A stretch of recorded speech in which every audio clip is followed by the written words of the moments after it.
Hey everyone, welcome back to the channel where you come for truth, clarity, and the latest updates that genuinely impact your life, especially when it comes to money, benefits, and your future security. Today, we're diving into what could easily be one of the biggest headlines of the year in terms of Social Security reform, and I'm not just throwing that phrase around lightly. We're talking about former President Donald Trump stepping back into the spotlight, not with a campaign ad or political jab, but with a full-on legislative proposal aimed squarely at helping millions of Americans who rely on Social Security. This new bill could bring a $2,700 annual increase in Social Security benefits, along with a one-time $200 bonus payment. And yes, that's for all current Social Security recipients, retirees, SSDI, survivors, and even possibly SSI, depending on how things develop in Congress. And I know what you're thinking. Is this real? Is this just another election year promise that'll fade away after the polls close? Or is this the start of something much bigger? Well, I'm going to break down every piece of this story, from what's in the bill and why it matters, to how this fits into the broader political landscape and what you should be watching out for in the coming months. Because this isn't just a headline. This could mean more food on the table, a lighter load on your medication bill, or breathing room to finally fix that car or cover those utility payments. So let's get into it. First, the basics. The bill as proposed includes a $2,700 increase annually, which boils down to an extra $225 a month on average. That's not a marginal adjustment. That's a significant chunk of change that could make a real difference for people on fixed incomes. And on top of that, there's a one-time $200 bonus payment, kind of like a fast-track injection of relief to help you catch up or just take a little pressure off for the month. It's meant to hit immediately once the bill is signed into law, providing a quick win for those who need it most. But let's not just take this at face value. Let's talk context. Why is this bill even happening now? The answer lies in a few key places. Inflation, the rising cost of healthcare, and growing criticism that the existing COLA, or cost of living adjustment, isn't keeping up with reality. For years, seniors and disabled Americans have felt the pinch as basic necessities become more expensive while their checks barely budge. Whether it's rent, prescription drugs, or groceries, the standard COLA has struggled to reflect the actual cost increases Americans face, especially older adults who spend a larger percentage of their income on medical care and housing, which are skyrocketing faster than average inflation. This bill, if passed, could be a turning point, a recognition that the current formula just doesn't cut it anymore, and that seniors and vulnerable populations need more support. Now here's the kicker. This bill is being proposed by none other than Donald Trump.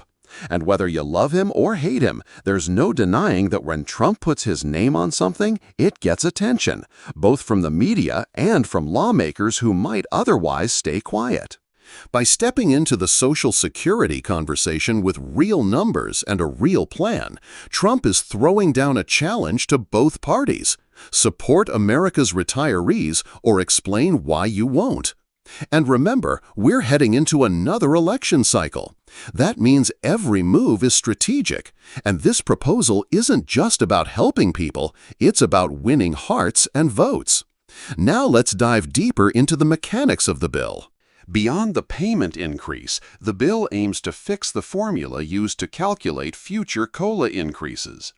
Instead of the current CPI-W index, which is based on wage earners' spending habits, this bill proposes shifting to a CPI-E index. That's the Consumer Price Index for the elderly. Why is that important? Because it reflects the actual spending habits of seniors more accurately, weighting medical care and housing more heavily. This small tweak in calculation could mean bigger and more accurate benefit increases every year going forward, not just a one-time jump.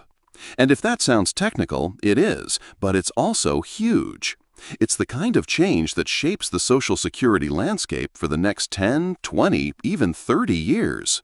There's also talk in the bill of expanding eligibility in some important ways. That includes giving credit toward benefits for unpaid caregivers. Think of people who had to leave the workforce to take care of aging parents or disabled children. Under the current rules, those gaps in work history hurt your benefits. But this bill would allow caregiving to count toward your Social Security record, acknowledging that this unpaid work is just as critical to society as any job that comes with a paycheck. Also in discussion are gig economy workers, people who drive for Uber, deliver groceries, or freelance online. These folks often don't contribute steadily to Social Security because of how their income is structured. The new proposal may create systems to include these workers more fairly in future benefits calculations. But of course, it's not all cheers and applause. Critics of the bill are already raising some serious questions, especially about cost. Social Security already represents a significant portion of the federal budget, and increasing benefits by $2,700 a year per recipient times tens of millions of people adds up fast. The bill proposes some tax changes, particularly aimed at higher-income individuals, to offset the cost. Specifically, it looks to remove the income cap on Social Security payroll taxes so that people earning above $160,200, the current cap, would continue paying into the system. Right now, earnings above that threshold aren't taxed for Social Security purposes, and lifting that cap could generate billions in new revenue. But not everyone is on board with that idea. Critics argue it amounts to a tax hike, and some worry it could dampen investment or small business hiring. Others are concerned about long-term solvency. They ask, if we dramatically increase benefits now, will there be enough left in the trust fund to support future generations?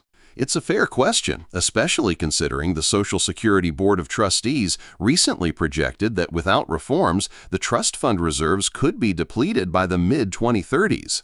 Still, proponents of the bill argue that the problem isn't generosity, it's fairness.